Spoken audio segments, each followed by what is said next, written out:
Hello guys, welcome back. स्वागत है आप सभी का आपके अपने YouTube चैनल पर और म्यूचुअल फंड सीरीज के एक और इंपॉर्टेंट वीडियो में। आप लोगों ने YouTube पर बहुत सारी वीडियोस देखी होगी जहां पर आपको बताया जाता है कि इस पर्टिकुलर म्यूचुअल फंड में इन्वेस्टमेंट करो, आपको बहुत अच्छे रिटर्न्स कमाने को मिलेंगे। इस पर्टिकुलर म्यूचुअल फंड में इन्वेस्टमेंट करने पर आपको इतने टाइम पीरियड में अच्छे रिटर्न मिलेंगे। लेकिन आज का हमारा जो वीडियो है ये बहुत ही ज्यादा यूनिक होने वाला है, क्योंकि आज की इस वीडियो में मैं आपको बताने वाला हूँ 5 ऐसे म्यूचुअल फंड के बारे में जहां पर आपको इन्वेस्टमेंट नहीं करना है। जी हाँ, आपने बिल्कुल सही सुना, आपको इन म्यूचुअल फंड में इन्वेस्टमेंट नहीं करना है। आखिर मैं ऐसा क्यों कह रहा हूँ, इसके पीछे का रीजन क्या है और वो कौन से म्यूचुअल फंड है, हर एक चीज के बारे में डिटेल में बताने वाला हूं। तो हमेशा की तरह आज का वीडियो इंपॉर्टेंट और इंटरेस्टिंग होने वाला है, तो आज की वीडियो को शुरू से लेकर एंड तक देखना। तो शुरू करते हैं आज की वीडियो को। सबसे पहले आपको किसी भी स्मॉल कैप म्यूचुअल फंड में इन्वेस्टमेंट करने से पहले 10 बार सोचना है। सबसे पहले समझते हैं कि स्मॉल कैप कैटेगरी की कंपनीज क्या होती हैं और स्मॉल कैप म्यूचुअल फंड क्या होता है। Basically small cap mutual fund है तो इन्वेस्टमेंट करेंगे स्मॉल कैप कंपनीज में, और स्मॉल कैप कंपनीज वो कंपनीज होती हैं जिनका मार्केट कैप 5000 करोड़ से कम का होता है। इससे पहले की बहुत सारी वीडियोस में हम लोगों ने स्मॉल कैप कंपनीज को एनालाइज किया है, जहां पर बहुत सारी कंपनीज में बड़े बड़े स्कैम सामने आए हैं। किसी कंपनी में ऑपरेटर का स्कैम होता है तो कोई प्रमोटर स्कैम कर जाता है। यहाँ पर बहुत सारी कंपनीज में लॉसेस होते हैं। सिमिलरली अगर आप स्मॉल कैप म्यूचुअल फंड में इन्वेस्टमेंट करते हैं तो यहाँ पर फंड मैनेजर को रिसर्च बहुत ज्यादा करनी पड़ती है। तो अदर म्यूचुअल फंड के कंपैरिजन में इस म्यूचुअल फंड का जो एक्सपेंस रेशियो होता है वो भी ज्यादा होता है। इसी के साथ साथ अगर आप स्मॉल कैप कैटेगरी में आपके इन्वेस्टमेंट के पोर्टफोलियो का सबसे ज्यादा इन्वेस्टमेंट करते हैं तो इसका मतलब ये निकलता है कि आपके इन्वेस्टमेंट के पोर्टफोलियो का रिस्क बहुत ज्यादा है। क्योंकि अगर आप स्मॉल कैप म्यूचुअल फंड में इन्वेस्टमेंट करेंगे तो नॉर्मली आपको 5 साल से ज्यादा के टाइम पीरियड में इन्वेस्टमेंट करना पड़ता है, या कम से कम आपको 3 साल के लिए तो इन्वेस्टमेंट करना ही पड़ता है। तो मेरा पर्सनल रिकमेंडेशन आपके लिए यही है कि एज अ बिगिनर आपको स्मॉल कैप म्यूचुअल फंड को अवॉइड करना है, क्योंकि स्मॉल कैप म्यूचुअल फंड में आप जितने रिटर्न्स कमाने की एक्सपेक्टेशन रखते हो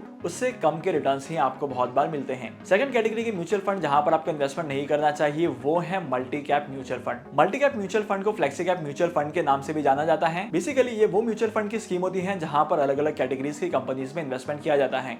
इस म्यूचुअल फंड में आपको स्मॉल कैप कंपनीज भी देखने को मिलेगी, मिड कैप कंपनीज भी देखने को मिलेगी, और यहाँ पर आपको लार्ज कैप कंपनीज के शेयर्स यानी कि ब्लू चिप कंपनीज के शेयर्स भी देखने को मिलेंगे। अब यहाँ पर इन्वेस्टमेंट ना करने के पीछे का रीजन क्या पता है? अगर आप इस म्यूचुअल फंड में इन्वेस्टमेंट करते हैं तो जैसे कि मैंने आपको बताया है कि यहाँ पर हर एक कैटेगरी की कंपनी है, तो आपके इन्वेस्टमेंट का कंक्लूजन निकल कर ये आता है कि आपने इस म्यूचुअल फंड में इन्वेस्टमेंट करके पूरे मार्केट में इन्वेस्टमेंट किया है, मतलब अक्रॉस द सेक्टर आपने इन्वेस्टमेंट किया है। और अगर आप मल्टी कैप म्यूचुअल फंड या फ्लेक्सी कैप म्यूचुअल फंड के डेटा को उठाकर देखेंगे तो बहुत सारे केसेस में निफ्टी को भी आउट परफॉर्म नहीं कर पाता है। लेकिन अगर आप इस म्यूचुअल फंड की स्कीम में लॉन्ग टर्म के लिए इन्वेस्टमेंट करेंगे, मतलब 5 साल के लिए इन्वेस्टमेंट करेंगे, 10 साल के लिए इन्वेस्टमेंट करेंगे या 7 ईयर्स के लिए इन्वेस्टमेंट करेंगे, तो यहाँ पर आपको अच्छे रिटर्न्स कमाने को मिलेंगे। इस कैटेगरी के म्यूचुअल फंड का जो एक्सपेंस रेशियो होता है वो स्मॉल कैप कैटेगरी के एक्सपेंस रेशियो से कम होता है, लेकिन इंडेक्स म्यूचुअल फंड के एक्सपेंस रेशियो से थोड़ा सा ज्यादा होता है, क्योंकि यहाँ पर भी फंड मैनेजर को बहुत ज्यादा रिसर्च करनी पड़ती है, अपना टाइम स्पेंड करना पड़ता है और उसके बाद में इन्वेस्टमेंट को टाइम पर मैनेज भी करना पड़ता है। इसके बाद आते हैं तीसरी कैटेगरी के म्यूचुअल फंड में, और तीसरी कैटेगरी का म्यूचुअल फंड जहां पर आपको इन्वेस्टमेंट नहीं करना है वो है थीमेटिक म्यूचुअल फंड या sector specific mutual fund. Market में म्यूचुअल फंड की ऐसी बहुत सारी स्कीम है जहां पर स्पेसिफिकली किसी एक सेक्टर में इन्वेस्टमेंट किया जाता है। लेट्स से कोई आईटी सेक्टर का म्यूचुअल फंड है, कोई रियल एस्टेट सेक्टर का म्यूचुअल फंड है, कोई कंस्ट्रक्शन सेक्टर का म्यूचुअल फंड है, कोई बैंकिंग सेक्टर का म्यूचुअल फंड है। इस तरीके से अलग अलग सेक्टर के अलग अलग म्यूचुअल फंड्स बहुत सारे अवेलेबल हैं, क्योंकि मार्केट जब क्रैश होता है तब बहुत बार देखा गया है कि कोई पर्टिकुलर कंपनी के शेयर्स या कोई पर्टिकुलर इंडस्ट्री के शेयर्स गिरने लगते हैं। और अगर आप लोगों ने किसी पर्टिकुलर इंडस्ट्री के म्यूचुअल फंड में इन्वेस्टमेंट किया है, लेट्स से आपने आईटी के म्यूचुअल फंड में इन्वेस्टमेंट किया है या बैंकिंग के म्यूचुअल फंड में इन्वेस्टमेंट किया है, और अगर उस टाइम पीरियड में उन सारे कंपनीज के शेयर्स की वैल्यू गिरने लगती है तो आपके इन्वेस्टमेंट का भी लॉस होगा।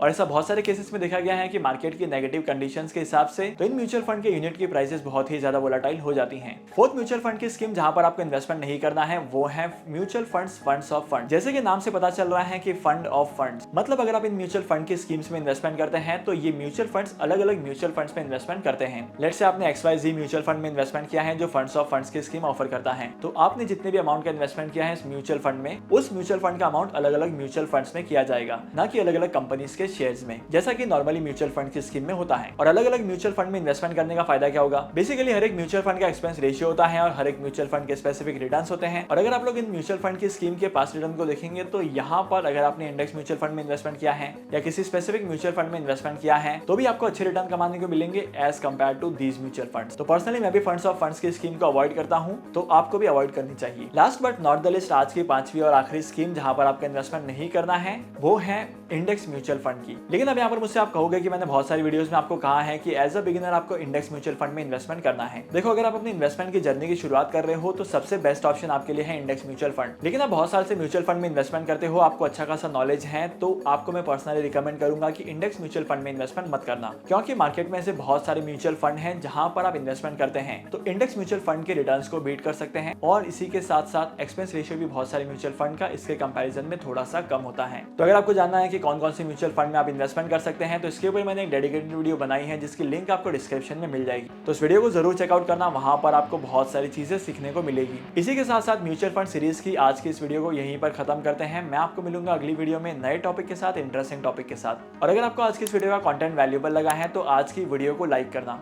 मैं आपको मिलूंगा अगली वीडियो में नए टॉपिक के साथ, एक इंटरेस्टिंग टॉपिक के साथ। तब तक के लिए signing off, happy investing and good bye.